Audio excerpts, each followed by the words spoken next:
नमस्कार. आज आपण एका खास भाजीबद्दल बोलणार आहोत, हरभऱ्याची भाजी. ही अशी भाजी आहे जी फक्त हिवाळ्यातच चाखायला मिळते. चवीला तर काय अप्रतिमच आणि आरोग्यासाठी तर जणू एक खजिनाच आहे. चला तर मग या अस्सल गावरान मेव्याबद्दल सगळं काही जाणून घेऊया. हिवाळ्यातील एक अस्सल गावरान मेजवानी. बघा, हे शब्दच किती बोलके आहेत. यावरूनच या भाजीचं महत्त्व लक्षात येतं. ही फक्त एक पालेभाजी नाहीये, तर हा एक अनुभव आहे, एक परंपरा आहे, जी थंडीच्या दिवसांत गावकडच्या जेवणाला एक वेगळीच ओळख देते. तर मग ही हरभऱ्याची भाजी म्हणजे नक्की काय असतं? सोपं आहे. जेव्हा हरभऱ्याचं रोप शेतात छान वाढत असतं ना, तेव्हा त्याची कोवळी, लुसलुशीत पानं म्हणजे त्याचे शेंडे खुडले जातात. हीच ती भाजी. आणि तिची सगळ्यात मोठी खासियत म्हणजे तिची एक नैसर्गिक हलकीशी आंबट चव. चला तर सगळ्यात आधी या भाजीच्या पारंपरिक ओळखीबद्दल थोडा आणखी जाणून घेऊ. आपला पहिला विभाग आहे हिवाळ्यातील एक गावरान मेजवानी. जरा डोळ्यासमोर चित्र उभं करा. शेतात हरभऱ्याची रोपं छान डोलतायत आणि त्यांची कोवळी पानं हाताने अगदी हळुवारपणे खुडली जातायत. ही जी साधी सोपी पद्धत आहे ना, तीच या भाजीला एक अस्सल गावरान टच देते. आणि म्हणूनच खेड्यापाड्यात हिवाळ्याच्या जेवणात या भाजीला एक खास मान असतो.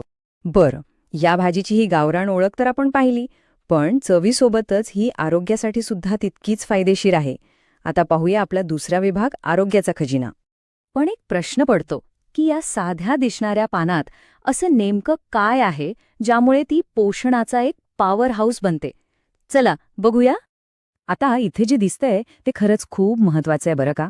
सगळ्यात आधी म्हणजे यात फायबर भरपूर असल्यामुळे पचनक्रिया सुधारते आणि बद्धकोष्ठतेसारखा त्रास असेल तर तो कमी होतो. दुसरं, यात लोह म्हणजे आयर्न भरपूर आहे, त्यामुळे रक्ताची कमतरता भरून निघते. तिसरं, यात कॅल्शियम आणि फॉस्फरस असल्यामुळे हाडं मजबूत होतात. एवढंच नाही तर रक्तातील साखर नियंत्रणात ठेवण्यासाठी आणि कमी कॅलरीजमुळे वजन आटोक्यात ठेवण्यासाठी सुद्धा ही भाजी एकदम परफेक्ट आहे. म्हणजे बघा, एकाच भाजीत किती फायदे दडलेत. चला आता जरा या भाजीच्या चवीच्या दुनियेत शिरूया. आपला तिसरा विभाग आहे भाजी खाण्याचे 2 प्रकार. हो, ही भाजी 2 वेगवेगळ्या आणि तितक्याच चविष्ट पद्धतीने बनवली जाते. तर हे दोन्ही प्रकार कोणते आहेत ते इथे अगदी स्पष्ट दिसतंय. एका बाजूला आहे ओली भाजी, म्हणजे ताजी हिरवीगार पानं वापरून त्यात बेसन, लसूण आणि शेंगदाण्याचा कूट घालून बनवलेली पातळ भाजी, जी ज्वारी किंवा बाजरीच्या गरम भाकरीसोबत अप्रतिम लागते. आणि दुसऱ्या बाजूला आहे सुकवलेली भाजी, म्हणजे हिवाळ्यात ही भाजी वाळून वर्षभरासाठी साठवून ठेवली जाते आणि मग नंतर कधीही फोडणी देऊन किंवा रस्सा करून तिची चव घेता येते. विचार करा, निसर्गाची ही देणगी जपून ठेवण्याची किती सुंदर पद्धत आहे ही, नाही का? आता आपण या माहितीच्या शेवटच्या आणि मला वाटतं सगळ्यात रंजक भागाकडे आलो आहोत. विभाग चौथा, एक खास गुपित.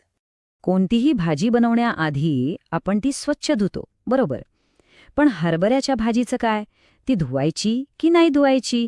हा एक मोठा प्रश्न आहे. आणि आपलं पारंपरिक शहाणपण आपल्याला काय सांगतं माहितीये?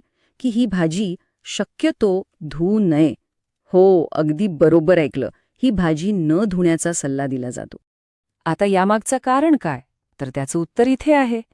या भाजीमध्ये एक नैसर्गिक आंबटपणा असतो, ज्याला गावठी भाषेत अंब असं म्हणतात. भाजी धुतली की हा अंब निघून जातो आणि तिची जी खरी मूळ चव आहे तीच हरवते. म्हणूनच ही भाजी शक्यतो न धुता बनवली जाते. अर्थात याचा अर्थ असा नाही की स्वच्छतेची काळजी घेतली जात नाही. उलट ही भाजी शेतातून खोडतानाच ती एकदम स्वच्छ असेल याची पुरेपूर काळजी घेतली जाते, जेणेकरून तिला नंतर धुण्याची गरजच पडू नये. तर असं आहे हे सगळं. एका साध्याशा पानात कितीतरी गुण आणि रहस्य दडलेली आहेत. चवीचं, आरोग्याचं आणि आपल्या परंपरेचं. खरंच विचार करायला लावणारी गोष्ट आहे, नाही का? की या निसर्गात अजून अशी किती गुपितं दडली असतील जी आपल्याला अजून शोधायची आहेत.